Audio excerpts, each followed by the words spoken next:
जय जय श्री राधे, जय जय श्री राधे, जय जय श्री राधे।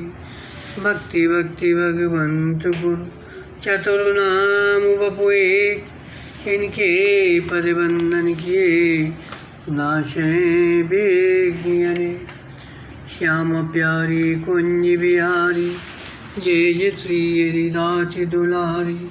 श्याम प्यारी कुंज बिहारी, जय जय श्री हरिदास दुलारी। श्याम प्यारी कुंज बिहारी, जय जय श्री हरिदास दुलारी। आज के सत्संग में गुरु और शिष्य श्री पाद पद्म जी का चरित्र वर्णन करेंगे।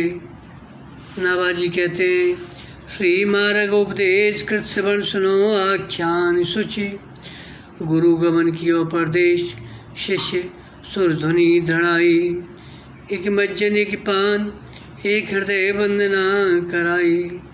गुरु गंगा में प्रवेश, शिष्य को बेग बुलायो। विष्णुपदी भयमान, कमल पत्रन पर धायो। पाद पद्म ता दिन प्रकट, सब प्रसन्न मणि परचि रुचि। श्री मार्ग उपदेश कृत श्रवण सुनो आख्यान सुचि। प्रियादास जी कहते हैं, देव दुनि 300 कुटीर बहु साधु रहे गुरु भक्ति एक न्यारो नहीं वह सके। चले प्रभु काम जिम, तजो बलि जाम करो। कही दास सेवा, गंगा में ही कैसे छुए सकें। क्रिया सब खूब करें, विष्णुपति ध्यान धरें। रोष भरें संत श्रेणी, भाव नहीं वह सके। आए ईश जान दुख, मानुषों बखान किए। आने मन जान बात, अंग कैसे धोए सकें। श्री संप्रदाय के अनुयायी गुरुदेव के उपदेश करने से गंगा जी में उत्पन्न निष्ठा का एक पवित्र इतिहास सुना रहे हैं। वर्णन आता है पुराणों में कि गंगा जी की अनंत महिमा है। गंगा गंगेति यो ब्रूयात् योजनानलम सतैरपि। 100 योजन 400 कोस दूर से भी जो गंगा का नाम लेता है वह समस्त पापों से छूट जाता है तथा विष्णु लोक को जाता है। दर्शन मात्र से 100 जन्मों का एवं स्पर्श से 200 जन्मों का एवं स्नान पान से 1000 जन्मों का पाप नष्ट होता है। ब्रह्म वैवर्त पुराण में कथा आती है कि गौलोक में श्री राधा महोत्सव के शुभ अवसर पर भगवान शिव जी की अत्यंत सुमधुर आलापचारी को श्रवण कर श्री राधा कृष्ण द्रव रूप हो गए थे। वही श्री गंगा जी हैं। श्री ब्रह्मा जी ने उस द्रव को अपने कमंडल में रख लिया। उसी से वामन भगवान का चरण धोया था। अब एक उदाहरण सुनाते हैं। एक सिद्ध संत पर्वत की गुफा में बैठे बैठे ही अपनी दिव्य दृष्टि से संपूर्ण जगत का तमाशा देखा करता था, परंतु उनको कोई नहीं देखता था। एक बार सिद्ध संत ने एक भूतों का तमाशा देखा। क्या देखते हैं, उनके यहाँ जैसे कोई बड़ा भारी उत्सव मनाया जा रहा हो। खूब नृत्य गान वाद्य आदि के राग रंग हो रहे थे। फिर दूसरे दिन उस सिद्ध ने देखा कि भूतों के यहाँ रोना धोना पड़ा है। सभी उदास हैं, मन मारे बैठे रो रहे हैं। साज बाज सब अस्त व्यस्त पौंधे पड़े हैं। तब सिद्ध को बड़ा कौतूहल हुआ और भूतों के समीप जाकर कल जो खुशी हुई और आज उदासी, इसका कारण पूछा। भूतों ने कहा, महाराज हमारे एक लड़की है, उसका विवाह करना है।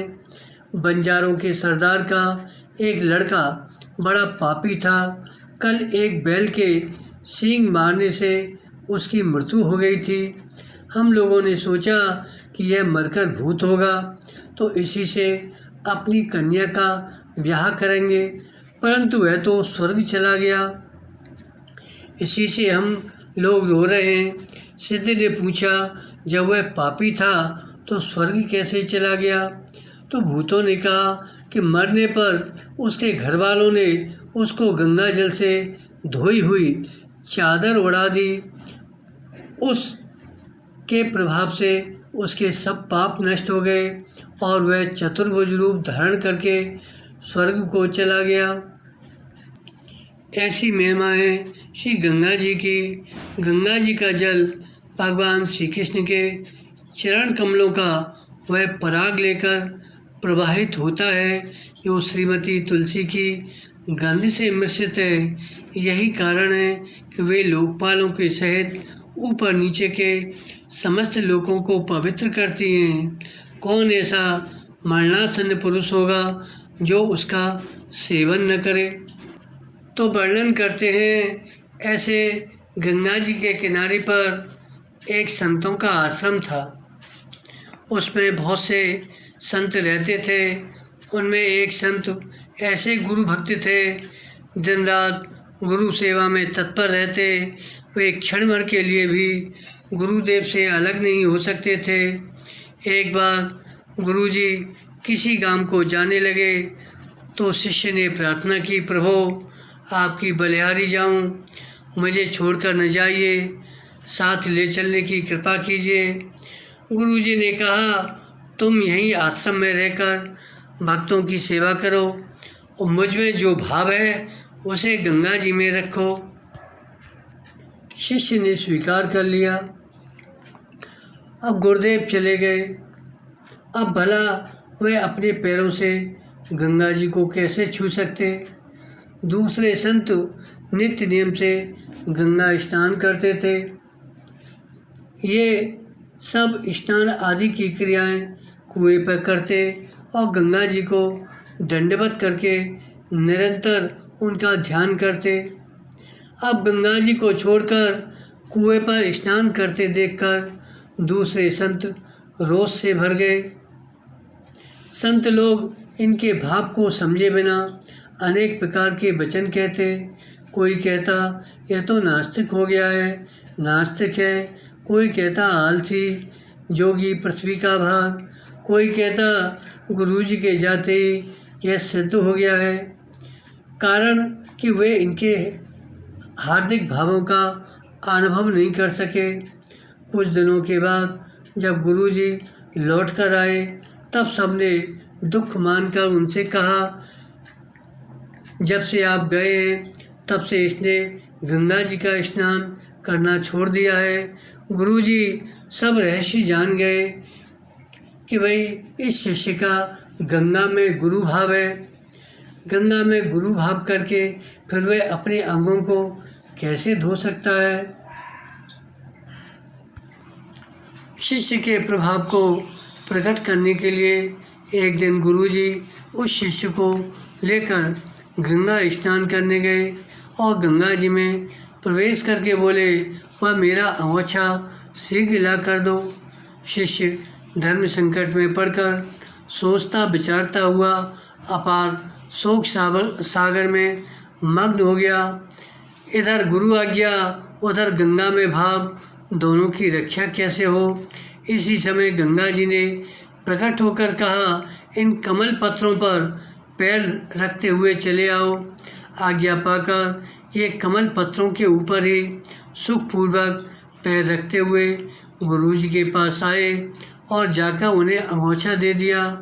गुरुजी ने उसे ले लिया।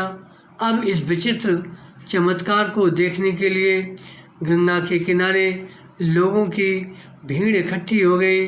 वे उसी तरह बाहर निकले, तैसे ही दौड़कर लोग बड़ी श्रद्धा से इनके पैरों में लिपट गए।